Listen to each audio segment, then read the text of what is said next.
자, 이번에는 2차원 리스트 한번 배워볼게요. 우리가 지금까지 배운 리스트는요, 가로로 긴 형태의 리스트였죠. 이거는 이제 가로 축 하나밖에 없으니까 1차원 리스트라고 합니다.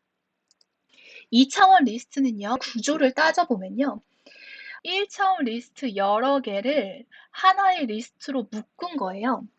역으로 말씀드리면 2차원 리스트의 원소는 1차원 리스트인 겁니다. 그래서 지금 첫 번째 1차원 리스트는요, 1, 2, 3을 가지고 있는 원소가 3개인 리스트입니다. 두 번째 리스트는요, 4, 5, 6이라는 원소를 가지고 있는 리스트고요. 세 번째 리스트는 7, 8, 9를 가지고 있는 리스트인데요. 이 리스트 자체가 하나의 원소가 되는 게 2차원 리스트예요. 요 ABC라는 변수에다가 2차원 리스트 한번 만들어 볼게요. ABC에 저장해라. 뭐를? 2차원 리스트를 우리 대괄호 하나 해주고요. 이 대괄호 안에 원소를 하나씩 넣어주면 되겠죠. 우리 첫 번째 원소는 1차원 리스트 1, 2, 3. 두 번째는요, 원소를 4, 5, 6으로 갖고 있는 리스트입니다. 세 번째는 7, 8, 9 이렇게 갖고 있는 리스트예요. 자, 여기서 프린트 ABC 해볼게요. 자, Shift 엔터. 네, 이게 바로 2차원 리스트예요. 여기에서 ABC의 첫 번째 원소를 한번 출력을 해볼게요. ABC의 첫 번째 원소는 인덱스 0 하면 되겠죠. 그래서 인덱스 0을 하고 실행을 하면 첫 번째 원소가 나올 거예요. 자, Shift 엔터. 네, 실행 결과를 보니까 ABC 0이라고 첫 번째 원소를 출력했더니 1, 2, 3이라는 게 나오네요. 좋습니다. 자, 그러면은 ABC의 두 번째 원소도 한번 출력을 해볼까요? ABC 인덱스 1, Shift 엔터. 당연히 두 번째에 있는 리스트가 출력이 되겠죠. 자, 마지막 원소도 출력 한번 해봅시다. ABC 2 하셔도 되고 마이너스 1 하셔도 돼요. 저는 마이너스 1로 해볼게요. 자, Shift 엔터. 그러니까 7, 8, 9가 나옵니다. 자, 여러분 근데 여기 잘 보세요. 지금 ABC 인덱스 0 자체가 하나의 리스트죠. 그러면은 제가 이 리스트에서 원소 1에 접근을 하고 싶으면 어떻게 하면 될까요? ABC 0 자체가 리스트니까 이 뒤에다가 하나 더 붙여주면 되겠죠. 0이라고 붙여주면 되겠죠. 하나 더 해볼게요. 지금 ABC 인덱스 1 자체가 1차원 리스트예요. 제가 만약에 여기서 6만 출력하고 싶어요. 그러면은 ABC 인덱스 1 자체가 하나의 1차원 리스트이니까 이 1차원 리스트에 마이너스 1 해서 가장 마지막에 있는 원소를 출력해줘 라고 하면 되겠죠. 하나 더, 여기서 제가 8이라는 원소만 출력을 하고 싶다고 가정해 봅시다. 그러면 ABC 인덱스 마이너스 1 자체가 하나의 리스트이기 때문에 이 뒤에다가 인덱스 적어주면 됩니다. 1이라고. 그러면은 개별적인 원소를 출력할 수 있겠죠. 그래서 이 밑에 한번 보겠습니다. 지금 제가 설명한 거를 굉장히 간단한 그림으로 표현을 하고 있는데요. ABC 인덱스 0 하면은 첫 번째 원소인 1차원 리스트 요 한 줄, 그러니까 지금 모양으로 따지면 한 줄이 되는 거죠. 이 한 줄이 출력이 되는 건데 거기에서도 가장 앞에 있는 원소, 그러니까 인덱스 0을 뒤에 붙여주면 1이라는 개별적인 원소에 접근이 가능하게 됩니다. 이것도 동일한 원리예요. ABC 인덱스 1 자체가 이미 ABC라는 2차원 리스트의 두 번째 원소인 1차원 리스트를 의미하는 건데 거기에서 인덱스 2를 접근해라 라고 되는 겁니다. 그러면 이거 한번 해볼까요? 프린트. 자, 1은요. ABC 원소 중에 첫 번째 1차원 리스트에 있습니다. 그 1차원 리스트에서 또 가장 처음에 있죠. 자, 이렇게 하면 1이 출력이 됩니다. 자, 요거 밑에도 한번 해볼까요? 6이랑 8 한번 직접 실행해 보신 다음에 영상을 틀어서 확인 한번 해보세요. 저는 바로 한번 해볼게요. 프린트 A, B, C. 자, 6은요, 두 번째 줄에 있었던 걸로 기억해요. 그래서 인덱스로 따지면 1이고, 가장 마지막에 있는 2를 하면 되겠습니다. 동일한 원리로 8은요, 2, 1 이렇게 출력하면 됩니다. 네, 여기까지는 어렵지 않으실 겁니다. 자, 근데 반복문에요, 2차원 리스트를 넣어서 출력을 할 수가 있어요. 당연히 되겠죠. for a in 데이터에서 데이터 위치에 리스트를 넣는 거는 너무나 우리에게 익숙합니다, 이제. 근데 1차원 리스트가 아니라 2차원 리스트를 넣는다는 것, 그것밖에 달라지는 게 없어요. 그래서 이렇게 한번 해볼게요. for I in A, B, C 이렇게 한번 해보겠습니다. 프린트 I 하면은 모든 리스트가 출력이 되겠죠? 한번 볼게요. 실행. 그러니까 이 I에 자동으로 ABC의 원소가 차례대로 담긴 게 됩니다. 네, 밑에 보면요. 제가 반복 원리를 잘 적어놨는데, 이게 화살표가 반대로 들어가야 되는데, 네, 양해 부탁드립니다.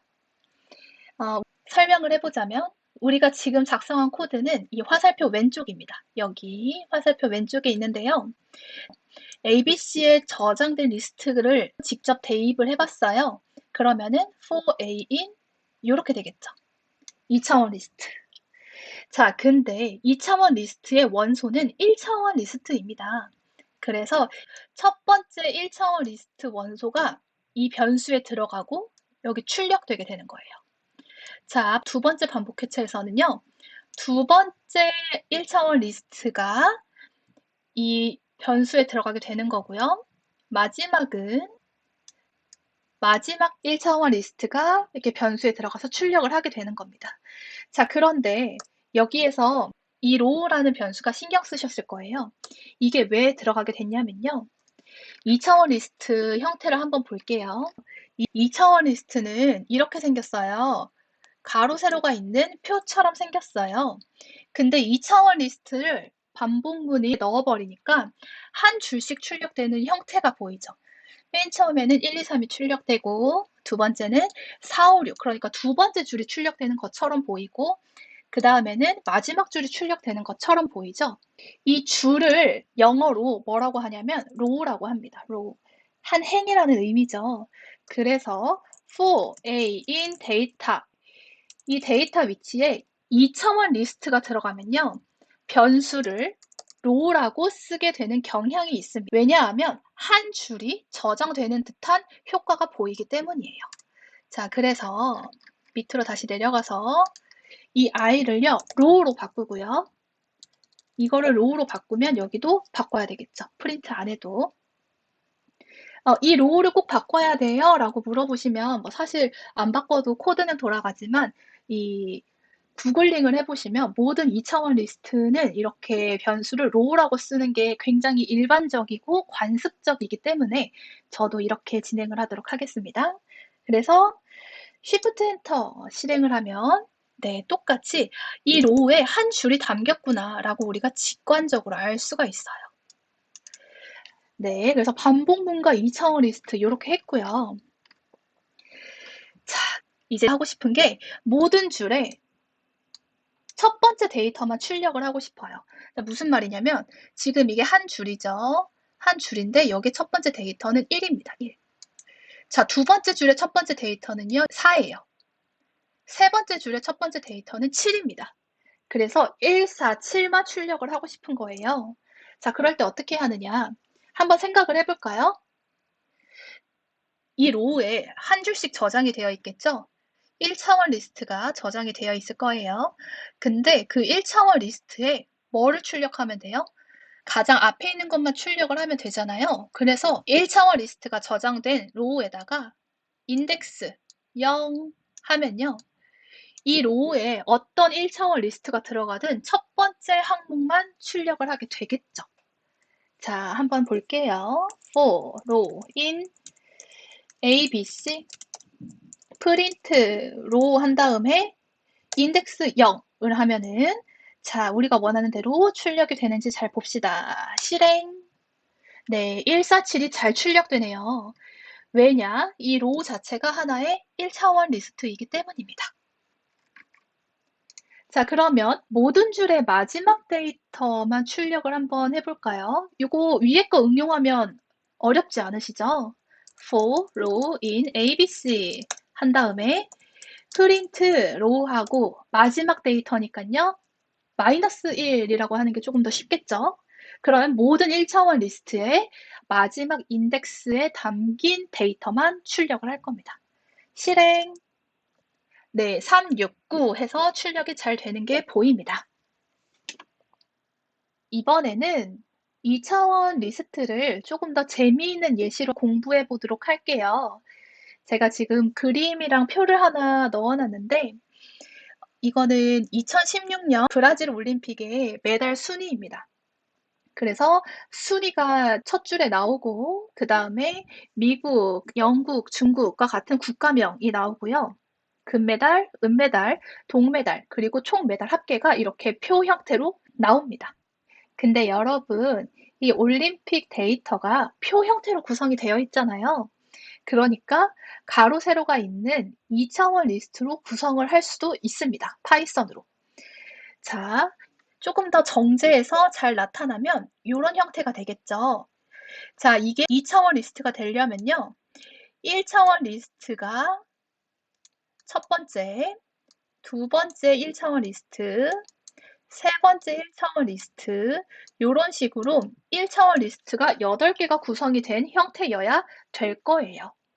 제가 이미 다 타이핑을 쳐놨습니다. 1차원 리스트 8개를 합쳐놓은 2차원 리스트를 변수 데이터에 저장을 해놨는데요. 요거 컨트롤 C 해서 밑에 컨트롤 V 하셔가지고요. 바로 실행 한번 해보세요. 자, 요거 실행하는 순간 데이터라는 변수에 이 2차원 리스트가 담기게 되는 겁니다.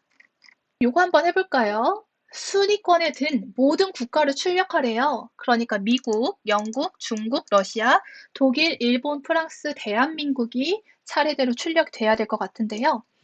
이 국가명은요. 각 1차원 리스트에서 몇 번째 인덱스에 있어요? 자, 요거를 기준으로 한번 볼게요. 첫 번째 1차원 리스트에서는요. 인덱스 1에 있습니다. 두 번째 1차원 리스트에서도 인덱스 1에 있네요. 세 번째도 똑같죠. 그래서 이 표 형식상 모든 줄에 인덱스 1에 있다는 것을 알 수가 있어요. 자, 그러면 우리가 방금 배운 거 적용하면 되겠죠. for row in 자, 데이터. 왜냐하면 지금 데이터에 다 저장이 되어 있으니까 여기 데이터 할게요. 프린트. 자, 로우에 한 줄씩 저장이 되면 그 1차원 리스트에서 인덱스 1에 있는 거를 출력해라. 자, 쉬프트 엔터. 그러니까 미국, 영국 이렇게 쭉쭉쭉 국가명이 다 출력이 되죠. 밑에 한번 가볼게요. 금메달보다 은메달 개수가 많은 나라를 출력하래요. 그러면 이것도 어떻게 해야 될까요? 모든 데이터를 처음부터 끝까지 다 훑어보면서 금메달 개수보다 은메달 개수가 크다면 국가명을 출력해야 되겠죠. 자, 근데 금메달은요, 지금 어디에 있냐면, 금메달은 이게 금메달이거든요. 옆에 표를 보시면 아시겠지만, 이게 금메달인데, 인덱스 0, 1, 2에 있어요. 자, 금메달은 인덱스 2에 있고요. 은메달은 인덱스 3에 있습니다. 그래서 우리가 for, row, in, data 안에 조건문을 써주면 되는데요. if, 만약에 로 2, 금메달보다 뭐가 크다면 은메달인 로 3이 크다면 이렇게 작성을 해주면 됩니다. 반복문 안에다가요. 자, 그래서 한번 해보겠습니다. for, row, in, data. 자, 모든 국가 정보를 처음부터 끝까지 훑는데 만약에 금메달보다 은메달이 많다면 자, 나라명을 출력하라 그랬어요. 나라명은 로우 인덱스 몇에 저장되어 있죠? 1에 저장되어 있죠. 그래서 Shift 엔터 하면 금메달보다 은메달 개수가 많은 나라가 출력이 돼요. 프랑스 하나인가 봐요. 그러면 여기서 조금 더 출력을 친절하게 하기 위해서 금메달 개수와 은메달 개수를 직접 출력할 수 있겠죠. 금메달은 로 2에 담겨 있을 거고, 은메달은 로 3에 담겨 있을 텐데, 진짜 조건문이 잘 동작했는지 확인을 해봅시다. Shift 엔터. 그러니까 프랑스, 금메달은 10개인데 은메달은 18개네요. 아, 출력이 잘 됐어요. 자, 그럼 이것도 쉽죠? 금메달보다 동메달 개수가 많은 나라 출력하는 거 어렵지 않으실 겁니다. for, row, in, data에서 if, 자, 금메달은 row 2에 있어요. 금메달보다 동메달이 많은 거. 자, 동메달은 위에 보시면 아시겠지만 인덱스 4에 있습니다. 그래서 이것도 똑같이 국가명 출력한 다음에요. 금메달은 로 2, 동메달은 로 4 이렇게 해줄게요. 자, Shift 엔터. 자, 일본과 프랑스가 나왔네요. 아, 프랑스는 금메달보다 은메달, 동메달이 더 많은 나라인가 봐요. 그래서 일본. 자, 이번에는요. 1위부터 8위까지 이 8개 국가의 모든 금메달의 개수를 한번 구해볼게요. 이 상위 8개 국가가 금메달을 얼마나 많이 휩쓸었을까 이렇게 알아볼 수가 있겠죠? 가장 처음으로 무엇을 만들어줘야 되냐면 금메달 개수를 저장할 변수를 만들어줘야 돼요. 그래서 모든 금메달의 합을 구할 건데 그걸 저장할 변수가 있어야 되겠죠? 골드라고 해보겠습니다. 골드. 골드에 맨 처음에는 0으로 저장을 할게요. 그리고 반복문 안에서 이 골드라는 변수에다가 금메달의 합을 계속해서 누적 합산하는 식으로 한번 해볼게요. for, row, in, data. 자, 골드에다가 더해라. 뭐를? 금메달 개수를. 자, 금메달 개수 어디 있습니까? row 2에 있죠? 이렇게 한 다음에 마지막에 반복문을 나와서 총 금메달 개수는 골드 이렇게 하면은 1위부터 8위 국가가 가져간 모든 금메달의 합이 나오게 될 겁니다. Shift 엔터. 네, 그러니까 166개가 나오네요. 여러분들 이거 맞는지 직접 계산기로 이렇게 계산해 보셔도 되고요. 컴퓨터는 너무나 훌륭한 계산기이기 때문에 로직이 틀리지 않는 한, 프로그래밍을 잘못하지 않는 한 정확한 계산 결과를 출력할 겁니다. 지금까지 리스트를 공부를 해봤고요. 리스트는 굉장히 중요한 개념이고 너무나 자주 등장하는 개념이라 내용이 조금 많습니다. 그래도 열심히 실습해서 본인 것으로 꼭 만드셨으면 좋겠습니다. 감사합니다.